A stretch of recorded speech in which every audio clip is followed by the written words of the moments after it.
What's going on, guys? It's Cliffy here. Now today we are doing something that we have not done in quite a while. So we are setting a total for a team to chase. So we're going to have to defend come the second innings, which, as I said, is something we are not used to. We are used to chasing a total, bowling first. Not the case today. The Knights won the toss, elected to have a bowl. So it'll be very interesting to see how many we can get. I have no idea how many is going to be enough, to be completely honest. So it is going to be interesting. I think we're going to need probably somewhere around the vicinity of 60-65 just to probably try and get the job done. So fingers crossed that we can go and get there. This result, however, doesn't have huge implications. Oh my god. Bloody atrocious. This result doesn't have huge implications on the league standings. We are going to finish, well, I know we're going to finish first, regardless, because of other results that have happened already in round 10. But it would be nice to head into the semi-final, you know, with a win behind us, I guess you would say. And after that early wicket, there is no way we're trying to take a cheeky second there to pick up. Well, there's no way we're just trying to take a cheeky second to potentially risk a run out. You know, we can't afford that. 2 metre Peter in now, and he is going to look to try and blast, and that's what he's done first ball. Sixer, would you believe, from big 2 metre Peter. You absolute beauty, and that's what we need. After that wicket, we need some quick runs. Peter Fulton, almost playing stick cricket, it must be said, striking at bloody 600. He's gone again, doesn't quite have the timing on this one, but if you're not going to put a player back there, guys, that is where the ball is travelling every single time. 13 off the over, 1 ball left to go.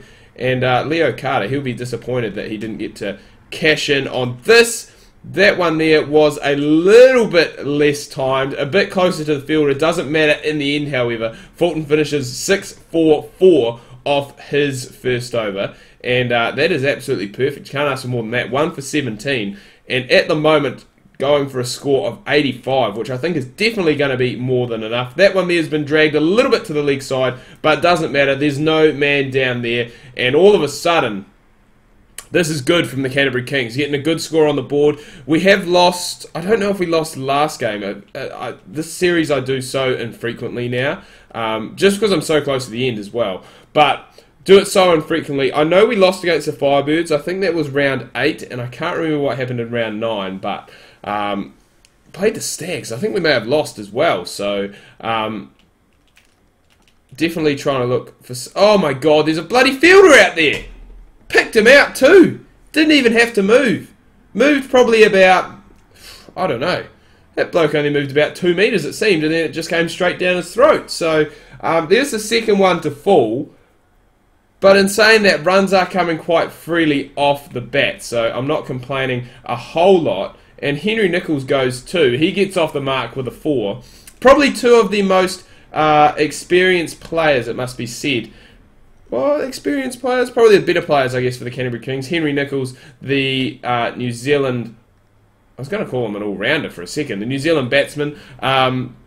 New Zealand Test number 5, I think he did actually score 100 not too long ago. I can't remember who that was against, but got his maiden Test 100, which will secure his place for another couple of series, I guess you would say. But he's probably not getting a 1-day or a 2020 contract with a shot like that. He's just been bowled around his legs. Goodwin picks up his, that would have been his second.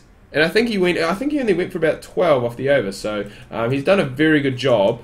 And what a shot that is. Peter Fulton, you're on fire today, son. Pick yourself up another one. And things are going very nicely here for the Canterbury Kings. 18 off 14 is Peter Fulton. And Ish Sodhi is just going to, if you're going to keep putting it there, Ish, it is definitely going to the boundary. That is wide enough to just get on the front foot and push it in between that short cover and backward point. And I'll just continue to keep taking the runs. There you go, you get straighter. That's what. Oh, God, get back. That's what you need to do. Terrible running from Peter Fulton. It almost reminds me, there was a guy on Thursday night playing indoor cricket, and my God, his running was just absolutely terrible. Didn't slide the bat, basically went in. There was a very close call. I think he was in. But a very close call where he went and basically didn't slide his bat, just stepped his foot in, and the fielding side just went absolutely crazy. They thought that he was definitely gone ski. Umpire thought not, and I think he probably did get his foot down just in time. But why would you do that? You got a bat in your hand, you can outstretch that, it makes it so much easier on yourself. But hey, who knows? Who knows for some people? Who knows? So this is the last. Oh God, I was going to say the last ball of Vish Sodhi's over. He is greeted with a pretty easy wicket, it must be said. Papali gets it. Andy Ellis, the captain, gone for a golden duck. But still, 4 for 48 with 2 overs left to go. So still heading around at this rate, that's 16 runs per over. So still looking at a relatively good score. Still looking at 80 if things stay the way they are. But the Knights will be looking to try and get a few dots in and probably look to try and get even a couple of wickets. I think if they can get rid of Fulton here, bring in Logan Van Beek, who has been good for us lately, it must be said, but obviously a new player in the crease. Bit of pressure on him, must be said. I believe Van Beek actually has gone, I think he's signed for Wellington this upcoming season. I'm sure I saw something on there. So that's a good signing for them, because he's a guy who will he'll play mostly every game, and he does have international experience. He's played for the Dutch national team, I should say. Ooh, Corey Anderson. That was bloody close from you, son. But he has played for the Dutch national team, and obviously because he is Dutch, he's not going to be shooting away left, right and centre to go and play internationals here, there and everywhere. So it is a very good pickup, and he has been a very good player for Canterbury. I'm not too sure how long he has been there for, but he's been a very good player. His time that he has spent for, I was going to say the Kings, but I guess he has played for the Kings, he's played for the Wizards as well. It's confusing just how the structure, well, not confusing how the structure of Canterbury cricket works now, but it has changed and it is a little bit different. So basically there's 3 competitions like there is in most domestic comps, I guess you would say. And the Canterbury cricket team has always been known as the Canterbury Wizards, and then we came out with this new T20 comp that we've got, the McDonald's Supersmash, which we're obviously playing through here now, and for some reason or another, the Wizards decided to rebrand their 2020 team, make it kind of like, I guess, a bit more franchisey, shall we say, to rebrand themselves as the Canterbury Kings. So a lot of people think that the Kings is like the whole thing has been rebranded now, which is incorrect. It's just a 2020 team that is known as the Kings. The others are still known as the Wizards. So, Farmer, love your work. Love your work, Cam Fletcher. Goes again. No timing on this one, but that's alright. I was going to say, I was trying to get Fulton back on strike for that last over so he could potentially go and look at trying getting himself a 50, because he is 35 off 12. But it will be too late now, because even if he does get strike, he won't have long enough to get the job done. But I don't mind this from Cam Fletcher. For some reason, his name hasn't changed, and I don't mind that one bit. 75 on the board. Lachlan's gone for 18. This is their overseas pro that is just getting absolutely taken to, and he is going to pick up a wicket there. Peter Fulton. Oh, no, he's dropped it. He has dropped it, would you believe? An absolute dolly of a catch. I don't know who that was that has dropped it, but man, oh man, what a simple catch that was. Cam Fletcher gets a life, I guess you would say, gets one more ball, one more stab at it, and he has just nudged it into the offside. Pretty anticlimactic finish, it must be said. Will come back for the second, and Canterbury finished 4 for 79. What a partnership Fulton and Fletcher did put on. Absolutely smashing it to all parts of the ground. And that does mean the Northern Knights require 80 runs to win. You know, with Daryl Mitchell, Mitchell is obviously a very, very good batter, very aggressive batter. So anything really could happen, and we're going to rock on, I should say, some cross seams. But basically, at this stage, that is what the Knights need to be doing. They need to essentially be hitting a 4 almost every ball. I think they need, if my maths is right, it's about 2.75 and over. No, 2.75 a ball. I was going to say, if it's 2.75 and over, they'll be pretty happy with that. And Mitchell has gone, you know what, I'm just going for it from ball 1, and that is what he has done. Back-to-back boundaries for him. And we're going to have to change things up just a little bit, it must be said, to try and get a dot ball, which in a situation like this, when Northern are chasing such a big score, man, what an impact a dot ball has. It just makes it that much harder. Oh, and another one. That is like a bloody wicket made and over. It is. That is awesome. Alright, so 8 off 4. He started off well with those back-to-back boundaries, as I said, but he has been pulled back slightly here. Probably going to pick up another one, but that's alright. I'm trying to think. 80 into 5. I'm trying to work out what the required runs are. So 12 off the over so far. And we are going to finish with a dot. So, unless we get some overthrows, because that's a terrible throw. But luckily it did go out before we did have that opportunity. So, Dean Brownlee in now. The required run rate is 17. So they're still not out of it. They're not out of the woods just yet. You know, all that is really is... Oh, it's 4 fours and a single. You know? So dot balls here, singles here, even twos are going to be crucial because it's going to raise that required run rate up big time.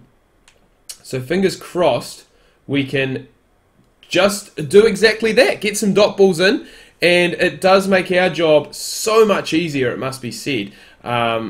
Just when it comes, I guess, to the latter stages. That's a nice shot from Brownlee, straight down the ground, and he will pick himself up 4 as well. But we just need...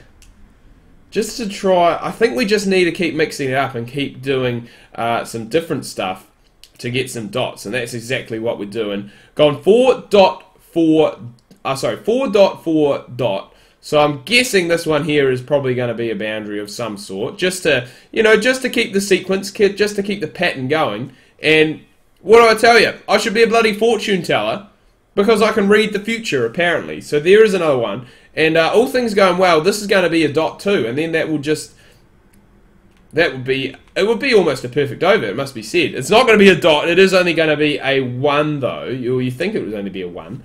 And that is another good over. So 13 coming off it, which is expensive. It's more expensive than Matt Henry. However, it was under that... it is under the 17 and over that they did need. So all of a sudden we can see that there has gone up now to 18 with that good over there. And this over here, I think this could be make or break. I do like bowling spin in this game because I find it a lot easier than 14. However, it can be a tad difficult at times, especially in shortened games, just to try and build up some pressure and build some dots, especially on these pitches. I mean, these pitches aren't turning, for God's sake. So it really is, I guess, the change in pace. And there we go. Put it wider. Put it wider. He can't do anything with it. That's good. Dot ball, we'll take that. We needed that, especially after how things had been going to start off. So it's a good comeback from Cole McConchie. After going for the back-to-back boundaries off the first 2 balls, he has now brought it back with a dot and just a single. So hopefully we can keep... Oh, this is beautiful. Beautiful bowling from you, Cole. You've come back and you've bowled bloody brilliantly, it must be said. And a dot ball here... Oh, that's beautiful. It's not a dot ball, but it is probably, again, going to just be the 1. And what an end to the over that is. Just the 10 coming from it. I think that means...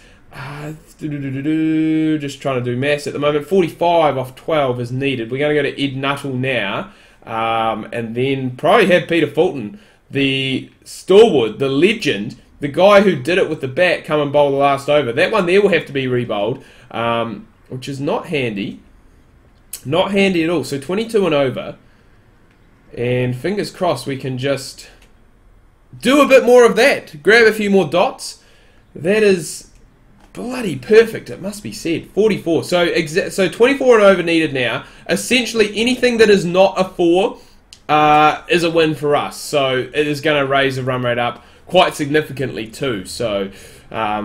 just got to keep going. 4.3 needed a ball now, so we just need to make sure we don't have any extras. We had that first one that was a wide, obviously. That's alright, that's a 4, but with it being above 4 now, you know, you need a few 6s thrown in there too, otherwise it is impossible, unless we get some no balls or some wides, which we shouldn't really bowl. I don't know why we bowled that first one. That there's going to help the cause from Dean Brownlee. That's a massive 6, 92 metres, and it's gone over the security fence, over the moat, I guess you would say. I reckon that would be really cool to do. You know, if there was a cricket you know, a cricket stadium, I guess that they had a few problems with fans, is just to have a setup like that, so have the cage, and then have a moat. Have a moat around there, so there's no way they can get up. 51 partnership coming up between, well, 50 partnership, sorry, coming up between these two, in very quick time as well. Oh, catch that, please.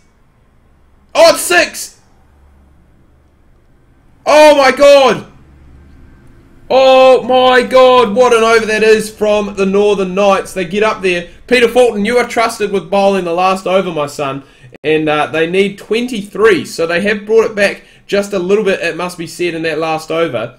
Dean Brownlee, 42 off 14, absolutely cranking it in that last one. And that's perfect. An outside edge, we will take that. So 22 needed off the last 5. So we're still looking around... Oh god, what am I doing? I don't even know what I'm doing. We're still looking around just over that 4 and well, for a ball mark. So they will need some 6s here, it must be said, the Knights. But this game is going to go down to the absolute bloody wire. We could see the first 50 of the tournament too from Dean Brownlee. He is just 4 runs away from that. And 18, if my maths is correct, they need at least 1 6 off these last few balls. A dot ball here would really turn the game on its head. And there is that 50 from Brownlee. So off just 16 deliveries with 9 4s and 2 6s. So 14 off 3. And he has almost basically won this game, it must be said, by himself. But that there is an absolute nut from Peter Fulton. It wasn't great, it wasn't good. It does, however, mean, unless there is a wide or a no ball, that this game is in the bank for the Canterbury Kings. It means they are going to finish top of the tree, 8-2, I believe, for the tournament, heading into the semi-final stages. So we will be taking on the 4th place team next time around. And hopefully it doesn't go this close. Hopefully it isn't this bad, because this was nerve-wracking. It was heartbreaking for the Knights, but we have somehow managed to go and get up just. The Canterbury Kings win by 11 runs. Dean Brownlee, you got to give the bloke the man of the match. 51 not out off just 18 deliveries, and he was the guy, I believe, the first guy to score 50 in this tournament so far. So anyway, guys, I'm going to wrap things up here. Another win for the Canterbury Kings. As I said, they go 8-2 in this 10-game regular season. On to the semi-finals next time. Who will we take on? Let me know in the comments down below. If you have enjoyed this video as well, make sure you smash that like button. If you are new, do subscribe. Returning subscribers, make sure you hit the bell next to subscribe. Become a part of the notification squad, and then every time we go live, you will be notified. Social media links are down below in the description as well, so if you want to chat to me, make sure you hit me up there. Until next time, ka kite anoa. See you soon.